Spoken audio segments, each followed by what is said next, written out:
Saudara-saudara yang terkasih dalam nama Tuhan Yesus Kristus, selamat pagi, selamat berakhir pekan. Mari kita beribadah sejenak. Kita menyanyikan Bukende HKBP dari nomor 186 ayat 1.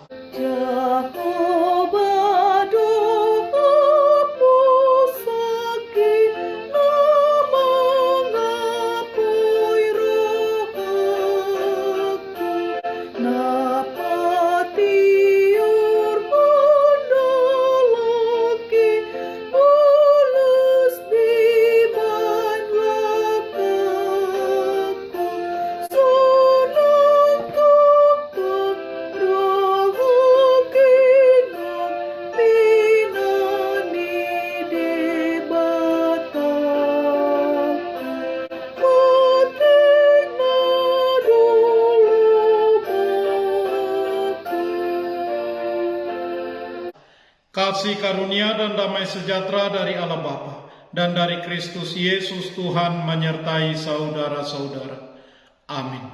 Saudara-saudara, firman Tuhan renungan harian Sabtu 7 Mei 2022 dari kitab Kejadian pasal 35 ayat 2 mengatakan, "Lalu berkatalah Yakub kepada seisi rumahnya dan kepada semua orang yang bersama-sama dengan dia, jauhkanlah dewa-dewa asing yang ada di tengah-tengah kamu, tahirkanlah dirimu dan tukarlah pakaianmu." Dalam bahasa Batak Toba, jadi didok si Jakob madok dongan nasabagas, dohot sude dongan nai. Pabalokon hamuma debata sileban akana pineop munai, manguras mahamu jala salini hamu ulos munai. Demikian firman Tuhan. Saudara-saudara, ada perkataan menggembalakan 100 ekor kerbau lebih mudah daripada memimpin beberapa orang. Bahkan memimpin diri sendiri bukanlah hal yang mudah. Apakah Anda mempunyai keyakinan untuk menyandarkan hidupmu dipimpin oleh Tuhan? Menyikapi setiap hal yang terjadi dalam hidup kita dengan tetap bersandar kepada Tuhan adalah hal yang harus kita lakukan dalam hidup, karena Tuhan akan selalu menyertai dan tidak akan pernah meninggalkan kita dalam kesesakan sendirian. Kita dapat belajar dari teladan kepemimpinan yang baik dari Yakub dalam renungan harian ini. Peristiwa yang dialami Yakub bersama seisi rumahnya membuat ia harus meninggalkan Sikem. Kejadian 34. Setelah peristiwa yang terjadi di kota Sikem, Yakub khawatir akan adanya serangan balik dari perhimpunan orang Kanaan dan orang Feris terhadap keluarganya.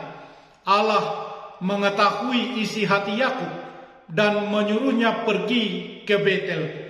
Perintah untuk pergi adalah inisiatif Allah yang sekaligus mengingatkan Yakub tentang tujuan panggilannya semula untuk kembali ke tanah leluhurnya bersama kaum keluarganya, bukan justru menetap di tanah orang asing. Di Betel ini dulu Yakub bertemu dengan Tuhan melalui mimpi. Dalam pelarian Yakub bernazar akan beribadah hanya kepada Tuhan apabila ia menyertai dan mencukupkan segala kebutuhannya sampai ia kembali pulang ke rumah orang tuanya dengan selamat. Kejadian 28 ayat 20. Namun sayangnya Yakub lalai memenuhi nazar tersebut. Ia tidak juga mentahirkan diri dan keluarganya dari praktik perhalaan.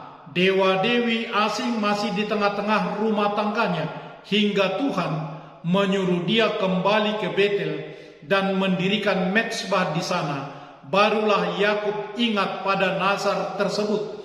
Yakub selama ini kurang menjadikan Tuhan sebagai satu-satunya yang telah ia sembah. Yakub pun menyuruh seluruh anggota keluarganya serta semua orang yang mengikut dia untuk membuang berbagai berhala-berhala milik mereka. Perjalanan kedua menuju Betel juga diawali dengan pengudusan diri. Ketika manusia berserah, Allah akan bertindak. Demikian halnya dengan Yakub. Ia dan keluarganya selamat tiba di Betel tanpa satu pun terganggu oleh bangsa asing.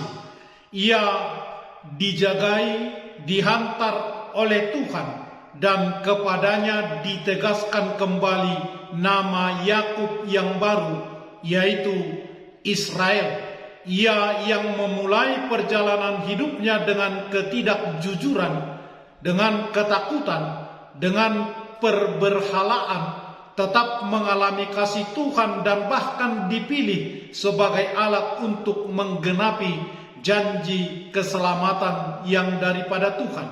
Karena itu, jadikan Tuhan sebagai satu-satunya kekuasaan yang bertahta dalam hidup kita, maka segala yang kacau dalam hidup kita akan dibaharui dan diperbaikinya. Kemudian Allah menyuruh Yakub pergi ke Betel dan mendirikan mezbah di sana bagi Tuhan. Allah ingin supaya kelak Yakub kembali ke Betel hidup taat kepadanya. Ketaatan membuat Allah menyelamatkan Yakub serta seisi rumahnya. Tidak hanya itu saja, Allah juga berjanji memberkati Yakub bersama dengan keturunan-keturunannya. Di sini Yakub menjadi pemimpin yang baik bagi keluarga serta orang terdekatnya dengan ketaatannya kepada Tuhan. Itulah yang ditunjukkannya melalui ketaatannya. Tuhan memberkatinya. Oleh sebab itu, marilah kita mengarahkan hidup dan kehidupan kita untuk taat kepada Tuhan. Kita memohon agar Tuhan sesuai dengan kehendaknya mengarahkan kita, memampukan kita memimpin orang lain dan memimpin diri kita sendiri untuk mewujudkan rencana Tuhan dalam hidup kita. Menjadi pemimpin bagi diri sendiri, bagi keluarga, bagi gereja, bagi masyarakat seperti yang Tuhan inginkan. Amin. Marilah kita berdoa.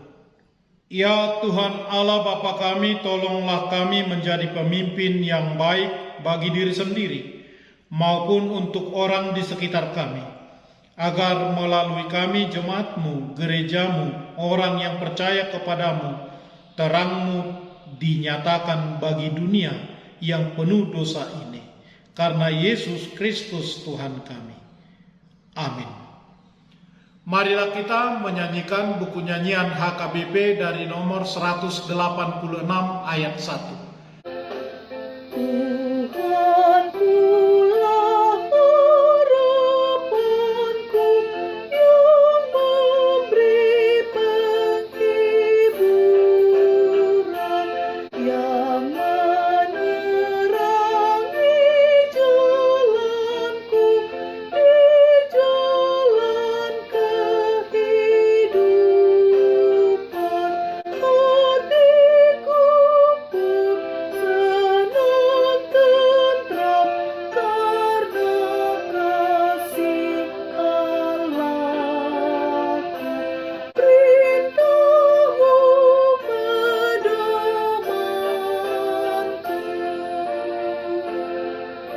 Kita bersama-sama berdoa dengan doa Bapa kami.